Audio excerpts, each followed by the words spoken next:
Hey everybody, it's me, Tyler Stallman, and I want to talk to you about the T2i, the 7D, and the 5D Mark II from Canon, and I want to talk to you about them in terms of video. Each of these is a breakthrough of its own right in the whole video industry. If you haven't noticed, all of a sudden we live in this crazy age where DSLRs are surpassing real video cameras in quality, and it's really strange. I think we're going to look back on this time as completely upside down and backwards. Videographers using still cameras is insane to me, but I'm really excited about it. It means the cameras I already own can produce cinema quality video work. So let's talk about why you would choose any one of these. T2i, we'll start here. This is the latest from Canon. And this is really a shakeup. Less than $1,000 for the body, and they've basically unlocked all the functionality that is in your 7D. The sensor is a similar one to the 7D. It's based on the same design, so the quality is pretty comparable. Especially when you're shooting at lower ISOs, it's going to be really great. If you have controlled light, it's going to look perfect. Throw some prime lenses on here, and you've got a very affordable, very high quality package. It shoots at 24p, 30p, true HD at 1080p, as well as it can also shoot at 50 frames per second, as well as 60 frames per second, which means you can slow it down for true slow-mo. That's something that the 5D doesn't even offer yet. They've also added a mic input, which is huge.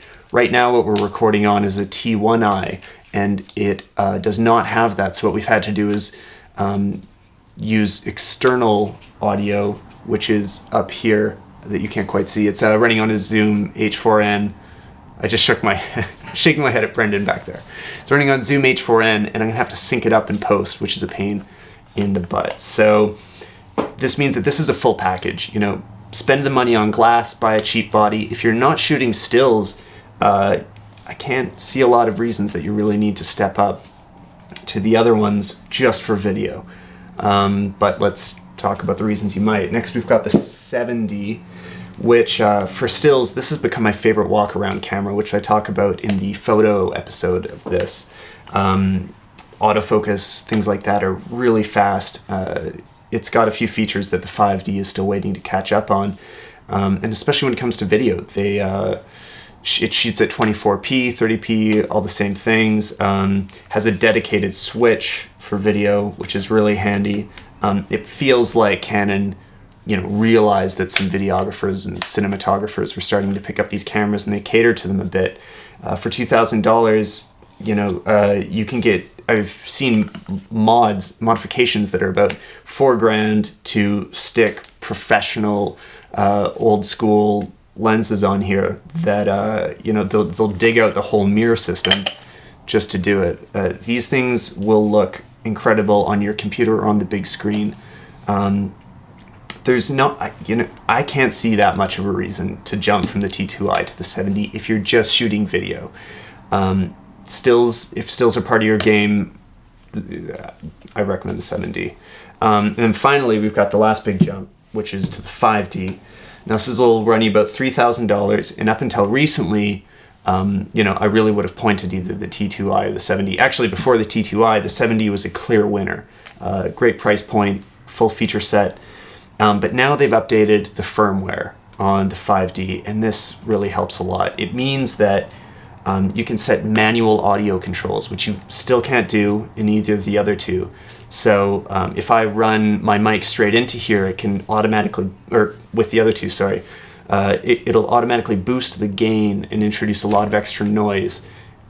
This way, what I'll do is run my audio into the Zoom H4n and use that as just a preamp.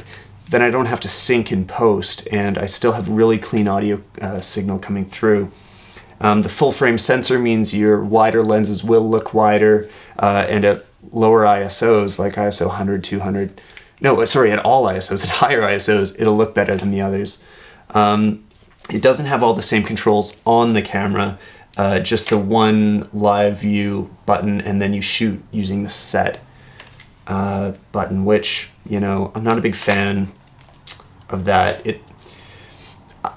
I'm waiting for Canon to throw me a bone here. We need a 5D Mark II-N or a 5D Mark III, some kind of update. But you know, it's tough. I don't know if it's the right time to buy a 5D Mark II, but the image quality is really fantastic. And now that shoots at 24p, you know, it's a harder decision between the 7D. Also, a little tip I just want to throw in for free. When you're shooting, this took me a while to figure out, with any of these cameras, set up a custom picture style, which you can do using this button. And I don't want to zoom in, but you can find it for yourself. You go to the custom picture style, turn the contrast and sharpness down a bit, and you're going to get a lot of extra headroom in Final Cut for adjustments. I'll do a full episode about that at some point, but I just want to throw it in there for now because I just figured it out and it was really exciting for me. So that's it. Those are the 3 cameras. It's a tough choice right now, but the fact that there's a sub $1,000 option available is really exciting. And you know, if you're just doing video work, you know, you could buy 3 of these for the price of 1 of these. So thanks to the camera store for lending me the T2i. Thanks for watching. You can follow me online at twitter.com/stalman and see more videos at stalman.ca. Thanks for watching, guys. See ya.